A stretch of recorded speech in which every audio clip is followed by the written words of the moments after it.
In this week's episode of A Drier Dose of Disney, Jared shares with us his opinion of the top 10 Universal movies of all time.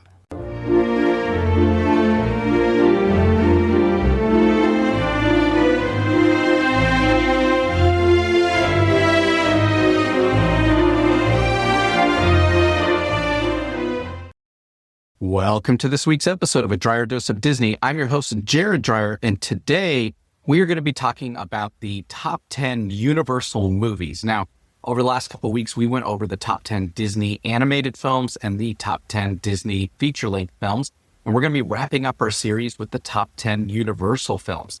But before we get started, we do want to ask wherever you're watching this podcast or listening to it, that you find that subscribe button and notification button so that way you can be notified every time we drop a new episode. With this one, this is the last one for this season. We have multiple seasons of podcasts out there for you guys to consume, and this is the last one of this most recent season. It'll be a little bit before we start our next episode, and if you remember last year, we wanted to do more international traveling episodes, so that's something we're working towards to see if we can get you more information on what it's like to go to the Disney or Universal parks in other countries, and we're going to continue to work towards that. But it could be a while before we have our next episode since we are wrapping up this season. So we do want to ask, again, click that subscribe button so when the next episode does drop, you're able to find that and be notified of that next episode as we share the theme park best tips and tricks for you, as well as some of the best foods. And we talk about all the festivals and all the cool things happening at the parks, including the updates that are coming. So it's a great podcast to be a part of, and we like to share this information with you. Also, down in our podcast description below, there are lots of different links for a lot of our show supporters, which include things like Mouse Dining, the Southwest Airlines card, as well as our condo down there in Orlando. So you can stay where we stay at our actual condo, and you can see all the cool stuff that we talk about, including our cool artwork there and stuff. So check that out in the description down below. We would love to host you down there. But let's hop right into it.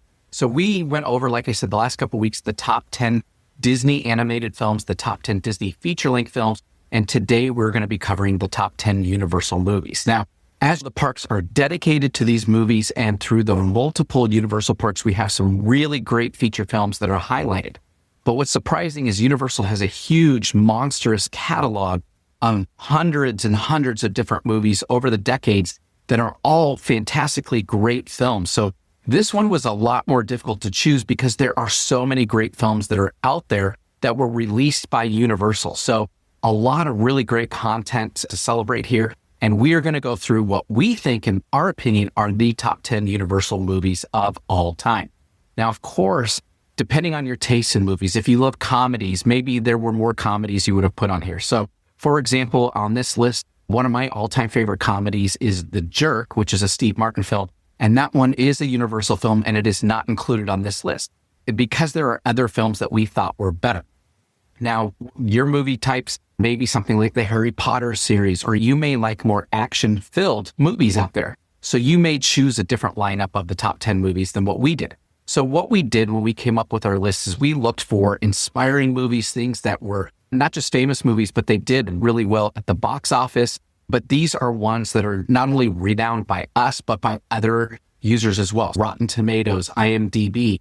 These are a lot of the movies that are their top movies as well. And as we went through the listing of all the Universal movies ever made, these are the ones that stood out to us the most as not only the most influential, but the ones that really popped as the biggest movies of all time. That's where this list came from. Of course, you are welcome to comment on our podcast where the comments are allowed, as well as you can find us on Facebook and you can give us your top 10 list. And we're, of course, happy to share that on a future episode, as well as some of the feedback that we get. So without any further ado, we are going to jump right in, and we are going to start with the 10th movie on our list. And ironically, the 10th movie is a relatively new movie when you consider their history. And for us to have a movie as recent as this one at number 10 can really tell you how much this movie stood out to us as a top movie of all time. And the 10th movie in the Universal lineup is the new movie Oppenheimer that was directed by Christopher Nolan. And if you're familiar with Christopher Nolan films, which include Inception, as well as the Dark Knight trilogy, Christopher Nolan has a really great way of telling a story. His method of directing is really different from a lot of others, especially when you consider movies like Tenet, where the movie's going in forward and backwards through different parts of the movie. So Christopher Nolan has a very unique styling, and I have to say, I absolutely love it. I think The Dark Knight is the best Batman series that's out there, as well as obviously Inception and Tenet being fantastic movies as well. And anytime I'm talking to my friends or family about top directors and their movies to watch, Christopher Nolan always falls in the top 5 somewhere. So I have to say he's a fantastic director. He did a great job with Oppenheimer. If you haven't seen Oppenheimer, this is the story of the Manhattan Project and the first atomic bomb. And this story is very historically accurate as well as very dramatic at the same time. So it's got a lot of really great elements in it. So I do encourage you, if you haven't seen it, run out, check this movie out. It deserves to be in the top 10. It did win a ton of Oscars this last year. And because of that, it's number 10 on our list. Let's go now to number 9. And this movie came out in the mid-90s. And I have to say, this is a great movie if you like to see a lot of different diverse actors in one film together. And that is Apollo 13. Apollo 13 is the story of the failed moon mission that occurred in the 70s. And in this movie, you've got Tom Hanks, you've got Kevin Bacon, Gary Sinise, as well as Bill Paxton and a host of other people that were part of that spaceship crew. So this is a great movie if you like playing 6 Degrees of Separation from Kevin Bacon, where you can go through and try to link any actor or actress to Kevin Bacon, because there are so many famous people in Apollo 13. Now, not only is it a great movie, also historically accurate. And as you can tell, I do like the history part of things because a few of our movies do fall into that category.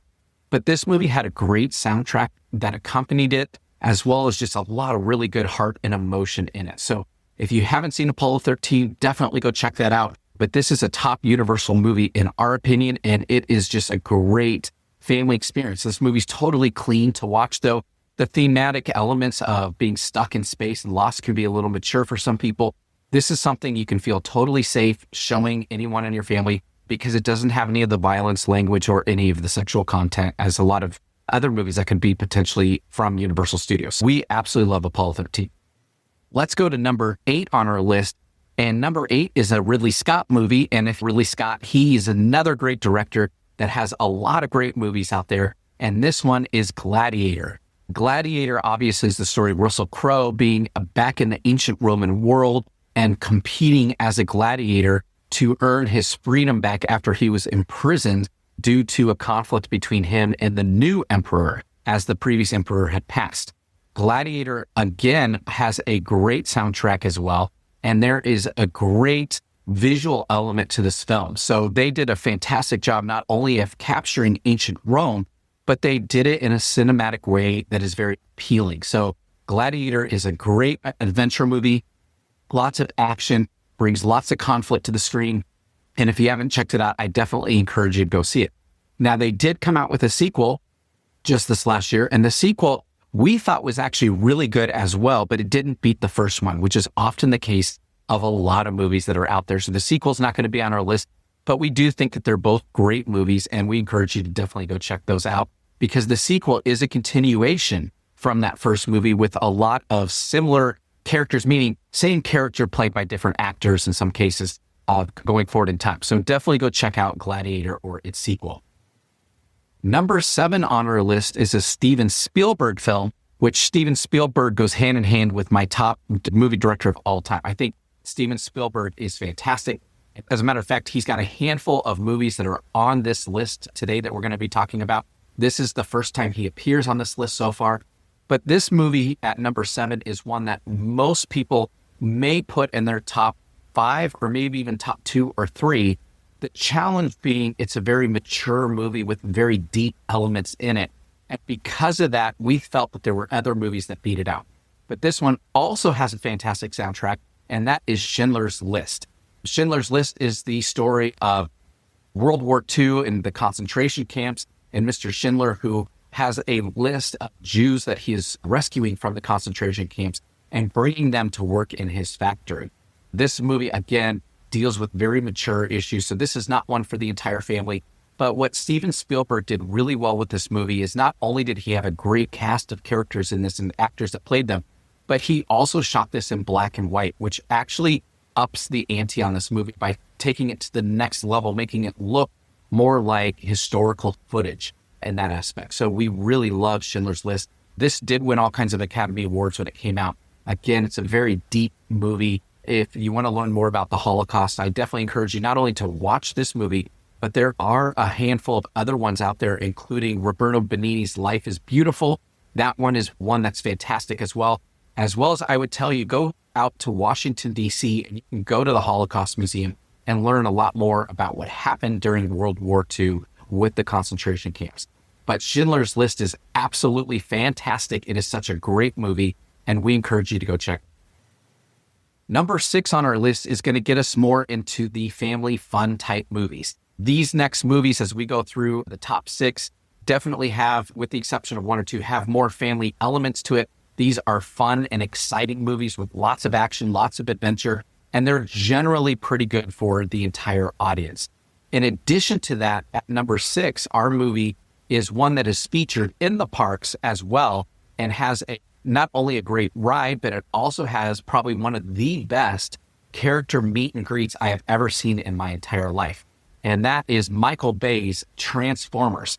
Now, Michael Bay, again, is another director that is known for these big, huge action movies, and he's got a whole catalog full of them. His movies are very exciting with lots of explosions, lots of action.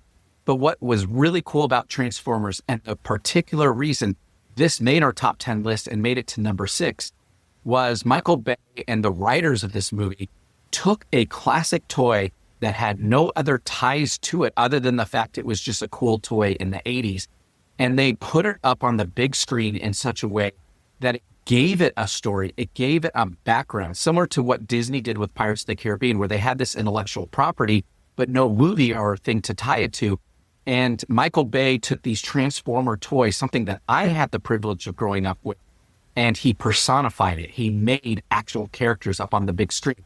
And these characters were very similar to the cartoons that came out in the 80s, with Optimus Prime having the deep, very mellow voice out there talking about his Autobots and their mission that they were on. And they created this great world in which Autobots live with humans. The movie is absolutely fantastic. It's action-packed. It's got lots of elements to it. But the best part are the special effects and the fact that Transformers are now real in this universe. So we absolutely love this movie. We thought it was great. Now, like I said, when we started talking about this movie, this has one of the best character meet and greets at the Universal Parks of any of the meet and greets that are available. You get a chance, you can meet Optimus Prime, you can meet Megatron, and sometimes you may be able to encounter Bumblebee at the parks. And what the best part is, Optimus Prime and Megatron are able to talk and interact with people with their deep voices, which is awesome. So really a great way to interact with your favorite movie characters at parks. Definitely go check that out next time you're at the parks. But Transformers by Michael Bay fit our movie grouping here at number 6. Next, we're going to go back to a more classic movie, and this one was released in the 80s. This is one of my all-time favorite movies and actual trilogies. And what was so great about this movie is this movie, in a way, helped define the 80s. And the movie that I'm talking about is Back to the Future.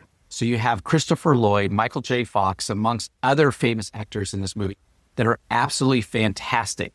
They obviously tell the story of time travel and Michael J. Fox going back in time and getting stuck back there with young Dr. Brown in the past, trying to figure out how to get back to his time without messing up his timeline.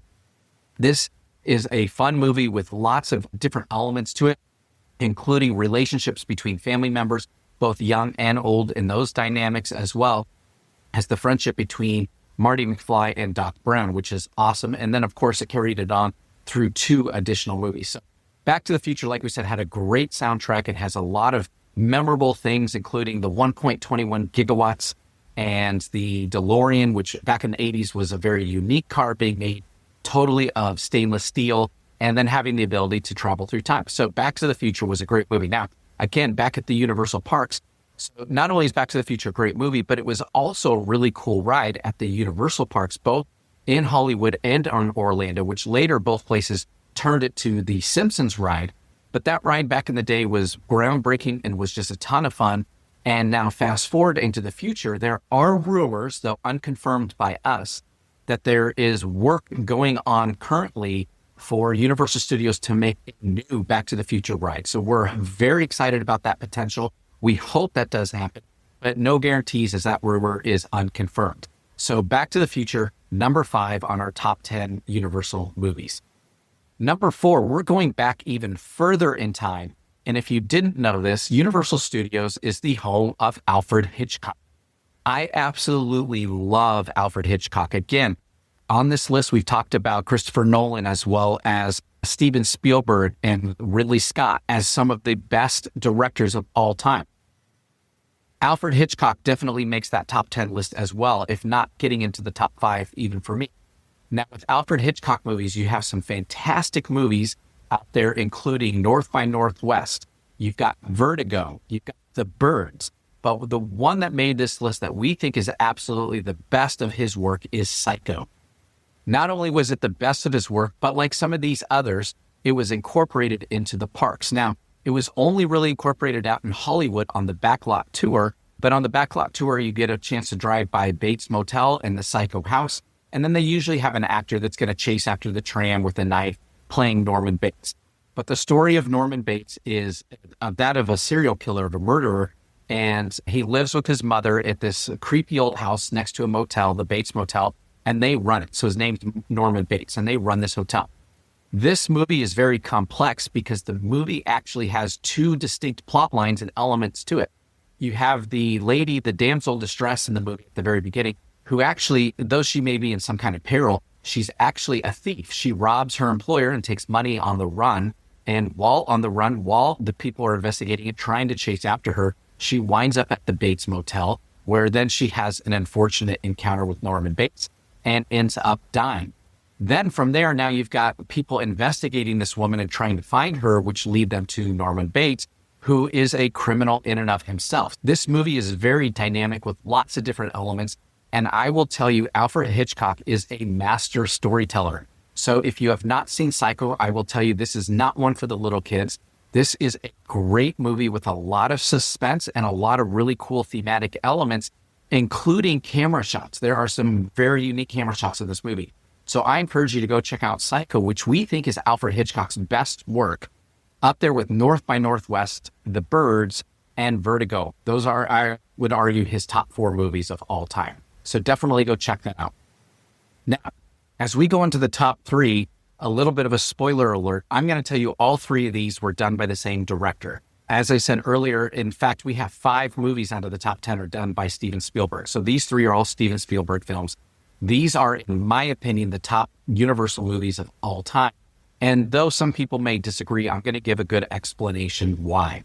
So in number 3, one of his blockbuster hits is Jurassic Park, which is from the 90s. So Jurassic Park is a fantastic movie. It's a book by Michael Crichton. I actually have it back here on this bookshelf behind me. And it is, if you've never read it, it's a fantastic book. I will tell you, you should definitely go read Michael Crichton's Jurassic Park, as well as some of his other works, because they're all really good. And Steven Spielberg took this concept of an animal park and bringing dinosaurs back to life, and he put it on the big screen, which was incredible. For people like the kids that grew up like me in the 80s and 90s, we had some dinosaurs on the big screen, but most of the dinosaurs we saw were like from the Land of the Lost or some of the older movies, which were more like claymation, and they weren't very dinosaurs. And through the 80s, you had good movies like Gremlins, which kind of upped the creature effects and took things to the next level by utilizing puppets and other things on the screen. What Jurassic Park did is it took it to a whole other level, combining not only puppetry and animatronics, but also great CGI. So for the first time on the cinematic big screen, you had what looked like actual live dinosaurs, especially the T-Rex. And when the T-Rex is attacking the 2 vehicles, the midpoint scene of this movie really just ups the ante in this movie. And it's exciting to see. It's also terrifying to think about being attacked by a T-Rex. But Steven Spielberg did a fantastic job with Jurassic Park. Now, in addition to that, all top 3 of these movies have the same soundtrack composer, and that's John Williams. And John Williams did a fantastic job making the score for Jurassic Park. And it's an easy to recognize sound and song that if you hear it today, whether in the parks or on the radio, or maybe it's on your playlist, you immediately know it's Jurassic Park. So It's a fantastic addition to the Universal catalog. And obviously then on top of it, when you go to the parks, you have these rides at the parks. So that gives you another chance to live the movies with Universal Studios. And Jurassic Park takes number 3 on our list. We're going to number 2, obviously get a Steven Spielberg film. And the number 2 of all-time Universal movies, in our opinion, is a classic 1980 Steven Spielberg film, E.T. If you haven't seen E.T. the Extraterrestrial, this is a great family movie about a boy, Elliot, and his encounter with E.T., the extraterrestrial alien that he meets. This movie also has Drew Barrymore in it, which many of you know. She was a young child in that movie. She played the role of Gertie. And it's a great family movie of a single mom taking care of her 3 kids and trying to navigate life when their life is interrupted by an alien. And of course, Elliot's trying to keep it a secret from his mother. He involves his siblings eventually, and their whole goal is to get E.T. home. You've all seen the movie. It has, again, a fantastic score with probably some of the best movie music ever made for a film. So E.T.'s score, if you haven't listened to that, I encourage you to go check that out, also by John Williams. But what was so impactful about this film is the heart in this film. So obviously you have Elliot trying to save E.T. They form a friendship. There's a lot that happens in there, and I don't want to spoil it in case you may have kids that haven't seen it and they're listening to this. But there's a lot of drama that happens between Elliot and E.T. And then, of course, at the end, trying to get him home really tugs at your heartstrings. Okay, so that now takes us to the number 1 movie of all time. And if you have seen my other podcasts, I've talked about this movie and a couple others. If you're looking at my background, if you're watching it on YouTube, you may be able to look above me and take a good guess at what this movie is. But the number 1 movie, I think, of all time from Universal Studios that was also done by Steven Spielberg is the classic 1975 movie, Jaws. Jaws was the first summer blockbuster. It was the first movie that got this huge mainstream following in the middle of the summer and had people going to see it time and time again, spending money at the box office, obviously generating a great revenue.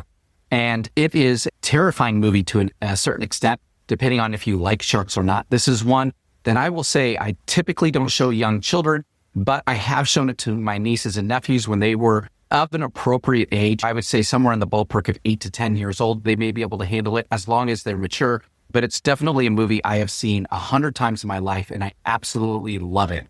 This movie takes place in multiple acts. Obviously, you have the first part where they're trying to figure out what's going on, why people are dying. You have the second part, then where they figured it out. And then the third part, now they got to go out to sea and they've got to go try to find this animal and kill it because it's going to hurt their summer. It's going to hurt their 4th of July weekend.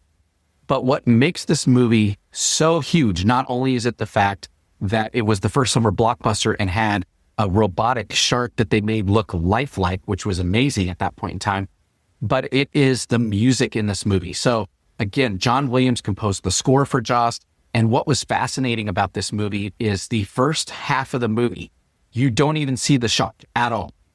Throughout the whole first half of the movie, the villain in the movie is the music.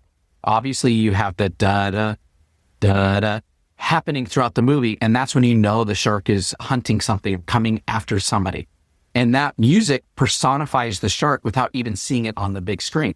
You don't see the shark until later in the movie when the shark is eventually attacking the beach and attacking the boater who's out there by the sailboat. That's the first time you actually see the shark in this movie.